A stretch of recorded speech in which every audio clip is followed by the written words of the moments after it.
journal des médias avec Thomas Joubert. Bonjour Thomas. Bonjour, à la une ce matin, 3 journalistes pour interroger François Hollande jeudi soir. Les anciens dirigeants de Canal boycottent les 30 ans de la chaîne et Christophe Ondelat révèle être payé en fonction de ses audiences sur BFM TV.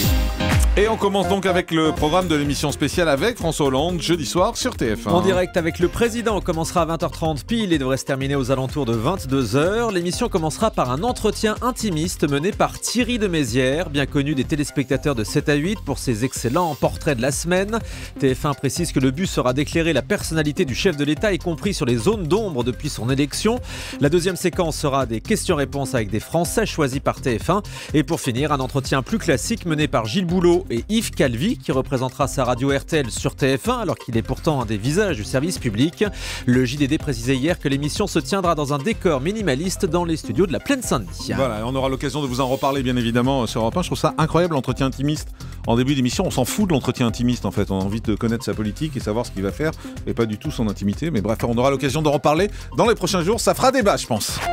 Et Gilles Boulot sera d'ailleurs en direct avec nous jeudi matin sur Europe 1. Alain Degreff et Pierre Lescure boycottent les 30 ans de Canal. Les deux patrons historiques de Canal ont décidé de décliner les invitations aux célébrations des 30 ans de Canal+. C'est Alain Degreff qui l'explique sur sa page Facebook.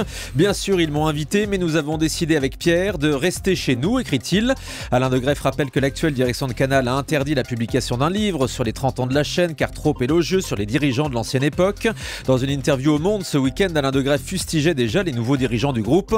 Et au passage, il flinguait à son tour le grand journal d'Antoine Decaune. Voir Nadine Morano ou Éric Zemmour en face d'Antoine Decaune, c'est comme voir un odieux graffiti sur une toile de Vermeer. En ce qui concerne Pierre Lescure, que nous avons joint ce matin, il confirme qu'il ne se rendra pas à la fête de demain soir, mais qu'il a tout de même souhaité les bons vœux d'anniversaire à Bertrand Méheux et Rodolphe Belmer. À propos du grand journal, nouvel épisode dans la guerre avec Touche pas à mon poste. Guerre interne au groupe Canal, puisque D8 appartient à Canal+. Ce week-end dans TV Magazine, Antoine Decaune a répondu à Cyril Hanouna, qui avait affirmé ici même que Touche pas à mon poste était devant le grand journal 7 fois sur 10 en audience. Antoine Decaune explique qu'en valeur absolue c'est faux. Il revendique le grand journal à 200% et défend l'équipe comme une mère poule avec ses poussins quand le renard pointe son museau, c'est son expression. C'est Hanouna le renard ? Le renard, attends sans doute Cyril, oui c'est ça. Christophe Ondelat révèle être payé, alors ça c'est surprenant, en fonction de son audience à BFM TV. Le présentateur des soirées du week-end était l'invité du Tube, le magazine média de Canal+, après avoir violemment taclé la présidence actuelle de France Télé en déclarant qu'il attendait avec impatience le départ de Rémi Fimelin. Le journaliste a évoqué ses conditions salariales sur sa nouvelle chaîne BFM TV. Écoutez. C'est-à-dire que ça peut payer aussi bien que sur RTL. J'espère que ça va payer aussi bien que sur RTL, mais c'est lié à mon audience. C'est une donnée nouvelle. Moi, sur BFM, un certain nombre d'animateurs de BFM, on est payé en fonction des résultats d'audience. D'accord. Et ça me gêne pas.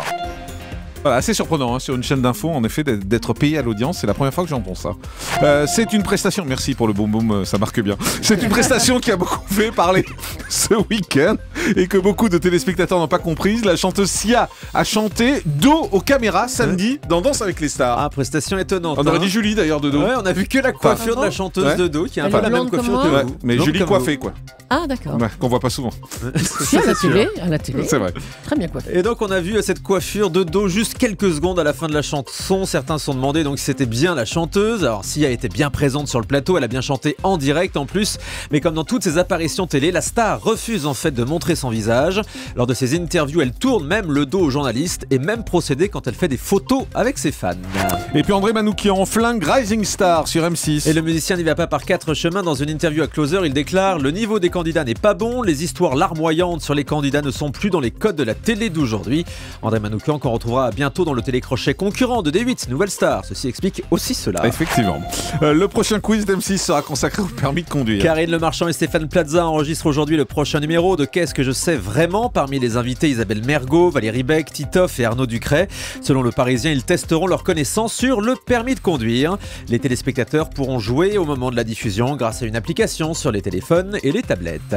Et puis on vous signale un numéro spécial et exceptionnel de Crime ce soir à 20h50 sur Énergie 12. Un numéro consacré au plus grand tueur en série français, Francis Holm, condamné 7 fois pour 9 meurtres entre 84 et 92. Et la liste de ses victimes pourrait s'allonger avec d'autres affaires non élucidées. Les équipes de Crime sont parties à la rencontre de ceux qui l'ont côtoyé. C'est ce soir à 20h50 sur Énergie 12 avec vous, Jean-Marc. Effectivement, 4 mois d'enquête pour ce numéro exceptionnel de Crime que vous découvrirez ce soir à 20h50 sur Énergie 12. Et croyez-moi, ça fait froid dans le dos. C'est sans doute le plus grand tueur en série français, comme vous le disiez, Thomas. On termine avec le chiffre du jour. 40 minutes. La durée durée de la coupure d'antenne sur France Inter et France Info vendredi. Une première coupure juste avant 13h en raison de l'incendie très impressionnant qui a touché la maison de la radio dans le 16e arrondissement de Paris. Tout le bâtiment a dû être évacué. Les présentateurs qui étaient en direct ont dû rendre l'antenne. Heureusement, il n'y a pas eu de blessés. Tout est rentré dans l'ordre sur les radios de service public vers 14h30. Merci beaucoup.